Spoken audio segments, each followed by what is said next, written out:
அன்னை, பாலைவனங்களை எல்லாம் தாண்டி பாய்ந்து வந்த நதியை நீ நந்தவனத்துக்குள் வந்ததும் ஏன் வற்றிவிட்டாய்? வாழ்வு கொடுத்தவள் வாழ்வு முடிப்பதும் வகுத்த நெறியடா மகனே. வாழை விடுவதும் கன்று அழுவதும் வாழ்க்கை முறையடா மகனே என்று கவிஞன் பாடுவது என் காதுக்கு தெரிகிறது. ஆனால் என் கண்ணீருக்கு தெரியவில்லையே.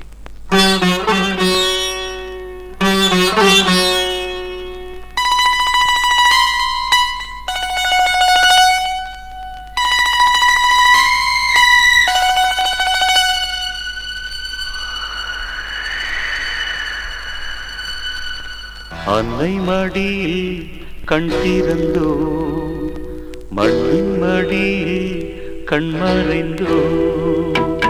அன்னை மடியில் கண் திறந்தோ, மண்ணின் மடியில் கண் மறைந்தோ. உயிரில் உயிர்கள் ஜனனம், ஜனனம் இருந்தால் மரணம். இயற்கைதானடா ஏன் சலனம்.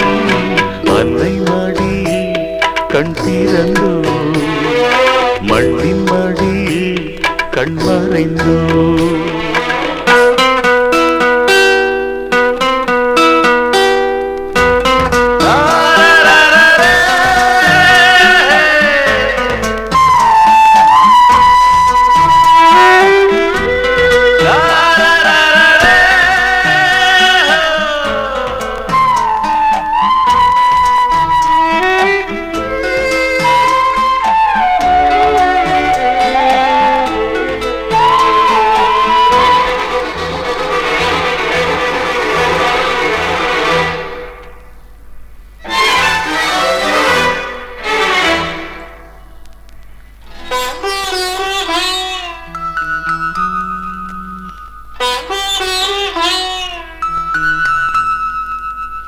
அன்னை என்பவள் அருகில் வந்துமே பிள்ளை அறியவே இல்லையே.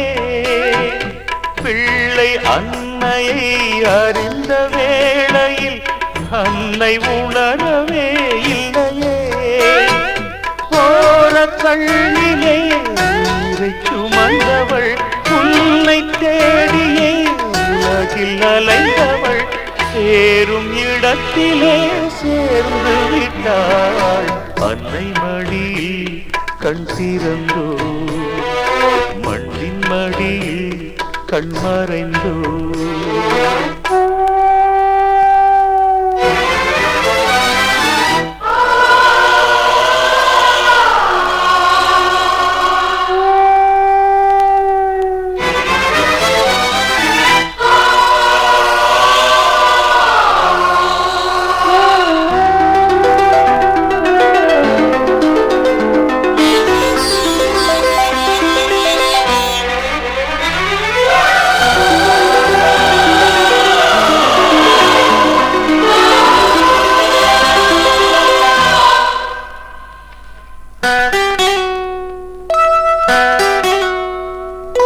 வாழ்வு கொடுத்தவள் வாழ்வு முடிப்பதும் வகுத்த நெறியடா மகனே. வாழை விழுவதும் கன்று அழுவதும் வாழ்க்கை முறையடா மகனே. அன்னம் தந்தவள் கடலில் வேகிறாள், அன்பு பிள்ளை நீ அழுது சாய்கிறாய். சுமந்த கடனுக்கானே சுமந்தாய். அன்னை மடியில் கண் திறந்தோ, மண்ணின் மடியில் கண் மறைந்தோ. அன்னை மடியில் கண் திறந்தோ, மண்ணின் மடியில் கண் மறைந்தோ. உயிரில் உயிர்கள் ஜனனம், ஜனனம் இருந்தால் மரணம். இயற்கைதானடா ஏன் சலனம். அன்னை மடியில் கண் திறந்தோ, மண்ணின் மடியில் கண் மறைந்தோ.